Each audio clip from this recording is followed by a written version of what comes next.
Hello and welcome to Pant commerce classes. देखिए class 12th में एक बहुत इंपॉर्टेंट चैप्टर है टर्म 2 के लिए, नॉट फॉर प्रॉफिट ऑर्गेनाइजेशंस। इसकी 4 वीडियोस हम अपलोड कर चुके हैं। अगर आपने नहीं देखी है तो आप प्लेलिस्ट में क्लास 12th की जा करके उसको देख सकते हैं। आज हम आपके लिए कॉम्प्रिहेंसिव क्वेश्चन लेकर के आए हैं। 2 वीडियोज़ हम आपके लिए बनाएंगे कॉम्प्रिहेंसिव क्वेश्चन की, जिसमें 2 क्वेश्चन हम करके आपको दिखाएंगे। कोई ज़्यादा मुश्किल नहीं है लेकिन इंपॉर्टेंट बहुत है। 10 मार्क्स का चैप्टर आपके कोर्स में आना है, जिसमें कॉम्प्रिहेंसिव क्वेश्चन जो है वो 6 मार्क्स का आएगा। तो अब देखिए हम इन क्वेश्चंस को करें, इससे पहले मैं आपको बता दूं कि सबसे इंपॉर्टेंट चीज़ इसमें है इनकम एंड एक्सपेंडिचर अकाउंट। अगर आपने ये अच्छी तरह से प्रिपेयर कर लिया तो फिर आपको कोई ज़्यादा दिक्कत आने वाली नहीं है। इसको बनाने के लिए आपको ध्यान में रखना पड़ेगा कि इनकम एंड एक्सपेंडिचर अकाउंट है। पहले इनकम है लेकिन पहले एक्सपेंडिचर आएगा इस साइड में। क्यों आएगा? क्योंकि डेबिट साइड एक्सपेंडिचर की होती है, डेबिट ऑल एक्सपेंडिचर, और इस साइड इनकम आएगा क्योंकि क्रेडिट ऑल इनकम, सभी इनकम क्रेडिट होती है। फिर आपको बनाने में ध्यान ये भी रखना पड़ेगा कि income and expenditure account accrual basis पर बनता है, यानी कि ट्रांजेक्शन अगर ड्यू हो गया तो आपको उसमें लेना पड़ेगा, भले ही वो कैश सेटलमेंट उसका हुआ या नहीं हुआ। और दूसरा ध्यान रखना है कि करंट ईयर से रिलेटेड ट्रांजेक्शन इसमें आने चाहिए। अगले साल और पिछले साल के जो ट्रांजेक्शन आपको भले ही मिल चुके हो उनको मत लेना, लेकिन जो इस साल के नहीं भी लिए हैं उनको ले लेना। तो हम एक क्वेश्चन आपको कराएंगे जो कि हमारी ऑफलाइन क्लासेस की शीट से हमने लिया है, और ये क्वेश्चन आपको हम अभी डिस्प्ले कर देते हैं। पहले उसको आप एक बार अच्छी तरह से पढ़ लें, और उसके बाद फिर हम ये क्वेश्चन साइड बाय कोशिश करेंगे लगा दें, और डिस्क्रिप्शन में आपको लिंक भी इसका मिल जाएगा, वहाँ से भी आप इसे डाउनलोड कर सकते हैं। तो एक बार क्वेश्चन आप पढ़ लीजिए अच्छी तरह से, उसके बाद फिर हम आगे करना शुरू करेंगे।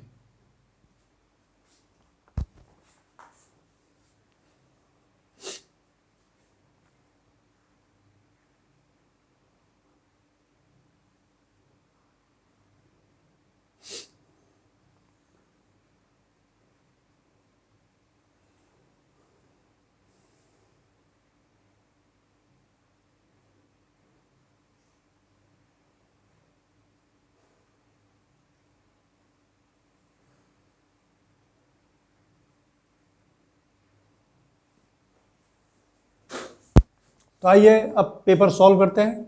सबसे पहले आपको क्या करना है कि एडिशनल इंफॉर्मेशन पढ़नी है, और जिन आइटम्स पर इंफॉर्मेशन उनको आपने टिक कर लेना है। इससे क्या होगा कि अगर आप बिना इंफॉर्मेशन पढ़े पहले ही ट्रांजैक्शन को बाहर लिख देंगे, और अगर उसमें एडजस्टमेंट नहीं तो आपको फिर काट करके बाहर लाना पड़ेगा, तो अच्छी प्रेजेंटेशन नहीं रहेगी। तो क्या करते हैं हम सबसे पहले पढ़ लेते हैं इंफॉर्मेशन क्या क्या है। देखिए सबसे पहले क्वेश्चन है कि following is the receipt and payment account of A club for the year ending on 31 मार्च 2018। ये डेट ध्यान रखनी है, 31 मार्च 2018। इस डेट तक आपको सारे स्टेटमेंट बनाने हैं।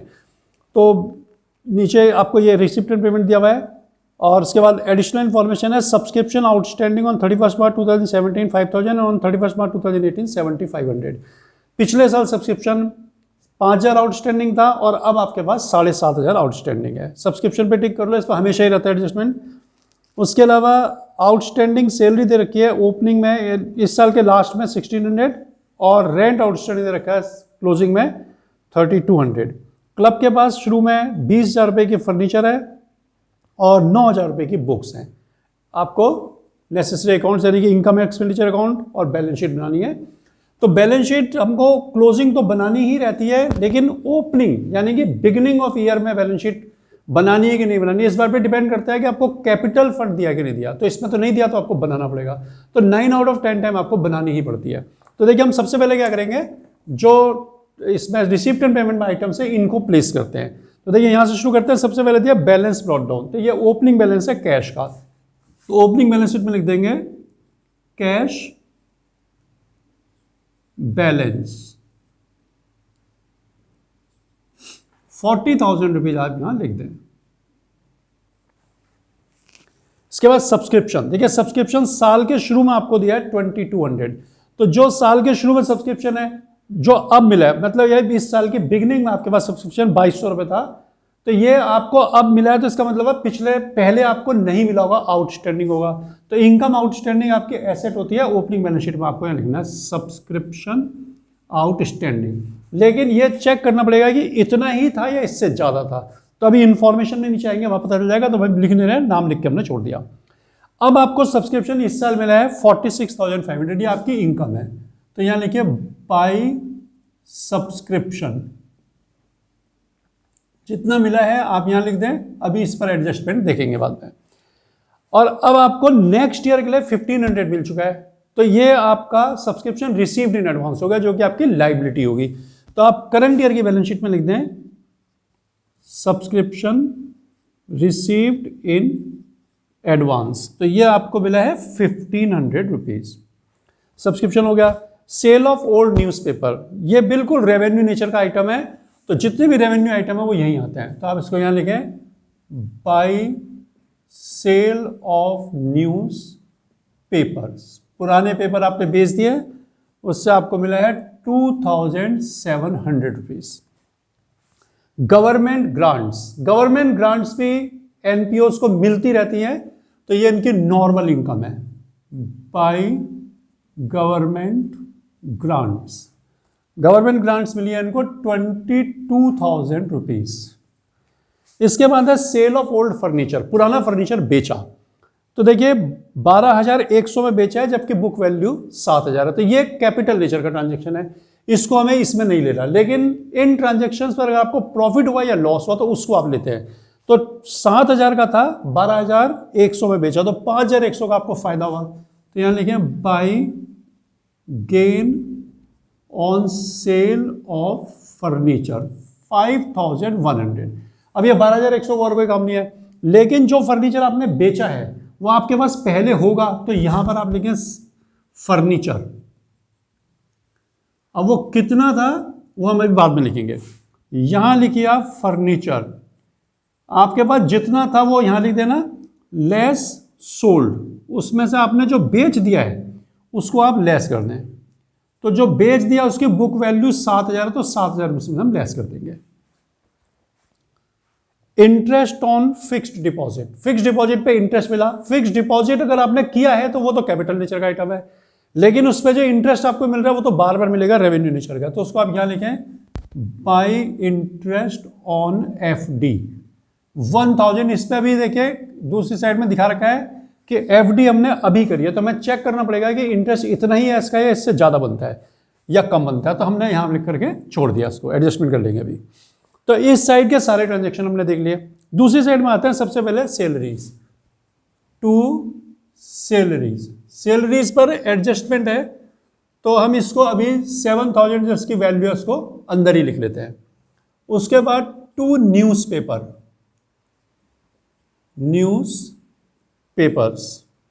न्यूज़पेपर है बच्चों 3,100, ये लिख दें क्योंकि रेवेन्यू नेचर का आइटम है, बार बार आपको उसका खर्चा करना पड़ेगा, हर महीने बिल देना पड़ेगा। इलेक्ट्रिसिटी बिल, ये भी रेवेन्यू नेचर का है, इलेक्ट्रिसिटी बिल है 2,200। उसके बाद एफडी, देखिए फिक्स डिपॉजिट वरना एक बार आपने डिपॉजिट कर दिया तो कुछ पीरियड होता है इसका, 3 साल 5 साल 7 साल जितने टाइम के लिए आप करना चाहें, तो ये पैसा आपका बुक हो गया एक जगह पर, तो ये कैपिटल नेचर का आइटम है और आपने अभी किया है, यानी कि पिछले साल की बैलेंस शीट में नहीं होगा ये, तो अब आप यहां लिख दें fixed deposit at the rate 9% के हिसाब से 41,000 आपने किया है, तो ये आपका एफडी हो गया। अब इस पर इंटरेस्ट आप चेक कर लें, देखिए लिखा है ऑन 1/7/2017, यानी कि जुलाई में किया आपने, तो जुलाई अगस्त सितंबर अक्टूबर नवंबर दिसंबर 6 महीने हो गए, जनवरी फरवरी मार्च 3 महीने, 9 महीने का इंटरेस्ट बनता है। तो हम यहां चेक करते हैं इंटरेस्ट एक्रूड है, यानी कि कम मिला है या ज्यादा मिला है, ज्यादा मिला होगा तो हम लेस कर देंगे, कम मिला होगा तो हम ऐड कर देंगे। तो पहले देख लेते हैं कितना इंटरेस्ट बनता है, तो 41,000 का आपका एफडी है, 9% का रेट है, 9 मंथ का आपको निकालना है, तो इसको हम कैलकुलेट कर लेते हैं। तो देखिए कैलकुलेट करके आया 2,767.5, यानी कि हम इसको ले सकते हैं 2,768, तो जितना मिला है उससे ज्यादा ड्यू हो रहा है, तो इसका अंदर एक्रूड है, तो उसमें से आप 1,000 लेस करें तो 1,768, ये आपका और एक्रूड है भी इंटरेस्ट, यानी कहते हैं इंटरेस्ट एक्रूड, क्योंकि ये बनता है ड्यू बेसिस पर, एक्रूअल बेसिस पर, तो जो चीज ड्यू हो गई वो लेनी होती है, तो 2,768 आपका इंटरेस्ट एफडी पर बना। उसके बाद आप यहां लिखिए इसको इंटरेस्ट एक्रूड 1,768, तो 42,768 ये आपकी टोटल एफडी की वैल्यू हो गई। एफडी के बाद इसमें आपको दिया हुआ है बुक्स। तो देखिए बुक्स आपके पास पहले से भी दी हुई है नीचे इन्फॉर्मेशन में, वो लिख देंगे यहाँ पर। और यहाँ पर आप लिख दीजिए परचेस्ड, जितनी परचेज की है बुक 12,000 की, वो आप यहाँ लिख दें। इसके बाद आपको दिया रेंट, रेंट पर टिक हो रखा है यानी कि एडजस्टमेंट करना पड़ेगा, तो हम यहाँ लिख लेते हैं टू रेंट। एडजस्टमेंट करना है तो इसको आप अंदर लिख लें 12,000 रुपीज। इसके बाद है फर्नीचर, फर्नीचर भी हमारे पास पहले से है और ये हमने परचेज भी किया है, तो यहाँ हम लिख देते हैं फर्नीचर और नीचे इसमें ऐड कर देंगे परचेज्ड। जितना अब परचेज किया है 26,000 वो आप यहाँ लिखें, जो पहले से है वो इसमें जुड़ जाएगा। इसके बाद है बैलेंस कैरिड डाउन यानी कि क्लोजिंग बैलेंस है कैश का, तो यहाँ लिखते हैं कैश बैलेंस, ये है हमारे पास 24,700। तो जो दोनों साइड हैं रिसिप्ट एंड पेमेंट अकाउंट की, हमने प्लेस कर दी जिसकी जहां पर जगह बनती थी। देखिए सब एक साथ बनाने से ही क्वेश्चन सही होता है।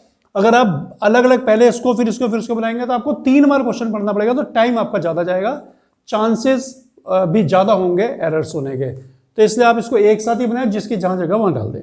अब देखिए एडजस्टमेंट करेंगे। सबसे पहले दिया सब्सक्रिप्शन आउटस्टैंडिंग ऑन 31 मार्च 2017 वर 5,000, यानी कि पिछले साल सब्सक्रिप्शन 5,000 आउटस्टैंडिंग था, तो यहाँ लिखे आप अच्छा लिखा हुआ आपने पहले देखिए सब्सक्रिप्शन आउटस्टैंडिंग 5,000 रुपीज़, 5,000 आउटस्टैंडिंग था, उसमें से इस साल हमें 2,200 रुपये मिल गया है। तो अब आउटस्टैंडिंग कितना होगा वो आपको यहाँ लिखना पड़ेगा, सब्सक्रिप्शन आउटस्टैंडिंग। तो 5,000 आउटस्टैंडिंग था और उसमें से 2,250 आपको 2,200 रुपये मिल गया आपको, तो 2,800 आपका अभी भी आउटस्टैंडिंग है सब्सक्रिप्शन पिछले साल का, ठीक है। अच्छा अब आप देखिए लिखा हुआ है कि साल के लास्ट में सब्सक्रिप्शन 7,500 आउटस्टैंडिंग है, तो जब भी साल के लास्ट में दिया हो तो आपको देखना है कि फॉर लिखा है या ऑन लिखा है। अगर लिखा है सब्सक्रिप्शन आउटस्टैंडिंग ऑन, तो इसका मतलब उसमें पुराना जो बचा हुआ है पिछले साल का वो भी इंक्लूड है, फॉर लिखा है तो नहीं है, तो इसमें ऑन लिखा है, तो 7,500 में ये 2,200 रुपये भी इंक्लूड है। तो आप यहाँ पर केवल 7,500 लिखें और कैलकुलेट कर लें कि कितना आपका सब्सक्रिप्शन इस साल का आउटस्टैंडिंग है। तो 7,500 आउटस्टैंडिंग है, जिसमें से 2,800 पिछले साल से रिलेटेड है, तो यानी कि ये आपका 47 इस साल का आउटस्टैंडिंग, तो उसे आपने यहाँ पहले लिख दिया 4,700 और ये जुड़ करके आ गया आपका। उसके बाद आप यहाँ लिखें सब्सक्रिप्शन आउटस्टैंडिंग 4,700 आप यहाँ जोड़ दें, तो टोटल करें 51,200, ये टोटल सब्सक्रिप्शन आपका बनता है जो ड्यू हुआ इस साल। अच्छा सब्सक्रिप्शन हो गया। अब देखिए 31 मार्च 2018 में सैलरी आउटस्टैंडिंग है 1,600, तो उसको जोड़ दें आप, क्योंकि एक्रूअल बेसिस पर है, जो इस साल का है वो जुड़ेगा। तो यहाँ लिख दीजिए एड आउटस्टैंडिंग, आउटस्टैंडिंग सैलरी आपकी है 1,600 रुपीज़, तो 8,600 आपकी सैलरी टोटल ड्यू हुई। उसको आप यहाँ लिख दें इस साल के बैलेंस शीट में सैलरीज आउटस्टैंडिंग 1,600 रुपीज़। नेक्स्ट ये है कि रेंट आउटस्टैंडिंग 3,200 रुपीज़ है, तो ये रेंट में आप जोड़ दें एड आउटस्टैंडिंग 3,200, तो 15,200 आपका टोटल रेंट हो गया। इसको भी आप यहाँ लिख दें रेंट आउटस्टैंडिंग 3,200। अच्छा फिर देखिए नीचे दिया है कि the club owned furniture 20,000 and books 9,000 on 1 अप्रैल 2017, यानी कि साल के शुरू में फर्म के पास फर्नीचर था 20,000 रुपये का, उसको आप यहाँ लिख दें। तो जो साल के शुरू में था उसको यहाँ भी लिखें कि पहले से आपके पास फर्नीचर कितना था। अच्छा इस साल फर्नीचर हमने खरीदा है 26,000 का, वो हमने सब दोबारा लिख दिया फर्नीचर शायद यार, पर उसको हम ऊपर ही लिखेंगे, यहाँ पर लिखने की जरूरत नहीं है। यहाँ लिख देंगे परचेस्ड, जो ऊपर हमारा था ये 26,000 का फर्नीचर, हमने गलती से नीचे लिख दिया, 2 बार आ जाएगा, तो यहाँ इसी में जुड़ जाएगा वो, और लेस कर देंगे 713 आ जाएगा। उसके बाद फिर हम इसको जोड़ेंगे, तो ये आ जाएगा 39,000 का फर्नीचर आपका टोटल हो, ये हो गया। अब आप फर्नीचर को यहाँ आप लिख ही चुके हैं, तो बस ये आपका लगभग क्वेश्चन पूरा हो गया। बुक्स देखिए दे रखिए 9,000 की साल के शुरू में थी, तो यहाँ पर आप लिख दें बुक्स, ओपनिंग बैलेंस शीट में 9,000, और उन बुक्स को आप यहाँ पर भी ले लें। तो ये 21,000 की आपके पास बुक्स टोटल हो गई। तो अब क्वेश्चन आपका कंप्लीट है, इसका हम टोटल करेंगे और आपका आंसर आ जाएगा। देखिए सबसे पहले हम निकालेंगे ओपनिंग कैपिटल हमारे पास कितनी है, तो 45 और 20 65 और 9 74,000। इधर कुछ नहीं है लेस करने के लिए, तो 74 आपका कैपिटल फंड हो गया, 74,000। इसको आप यहां लेकर गए कैपिटल 74,000। अब आपने निकालना है कि कितना प्रॉफिट या कितना आपको इसमें डेफिसिट आया। तो देखिए 51,200 आपको सब्सक्रिप्शन के दिए हुए हैं, 2,700 आ गया, 22,000, 5,100, 2,768, तो 83,768, 83,768। इसमें से हम माइनस कर लेंगे 8,600, 3,100, 2,200, 15,200, तो 54,668 ये हमारा आ गया सरप्लस। देखिए इधर बचता है, यानी कि इनकम आपकी ज़्यादा है एक्सपेंडिचर कम है तो सरप्लस, और उधर बचेगा यानी कि एक्सपेंडिचर ज़्यादा इनकम करते तो उसको बोलते हैं डेफिसिट। वैसे इसको excess of income over expenditure या इसको excess of expenditure over income भी बोला जाता है, लेकिन शॉर्ट में से सरप्लस से डेफिसिट बोलते हैं। तो सरप्लस को आप यहाँ ऐड कर दें 54,668, 74 में से जोड़ेंगे तो 128,668। अब अगर आपकी बैलेंस शीट का टोटल बराबर आ गया दोनों साइड का तो आपका काम सही है, प्लस 1,500, 1,600, 3,200, 134,968। अब इधर भी चेक कर लेते हैं, 39, 42, 768, 21, 24, 700, 7,500। तो ये बिल्कुल ठीक आ गया, 134,968। तो दोनों साइड मैच हो गए, इसका मतलब हमारा क्वेश्चन सही है। तो बच्चों इस तरह से आप क्वेश्चन इनकम एंड एक्सपेंडिचर से रिलेटेड कर सकते हैं, एनपीओ से रिलेटेड, और इनको आप अच्छी तरह देख लें। और कोई भी आपकी क्वेरी हो तो आप उसको कमेंट बॉक्स में जाके पूछ सकते हैं, और चैनल को लाइक और सब्सक्राइब कर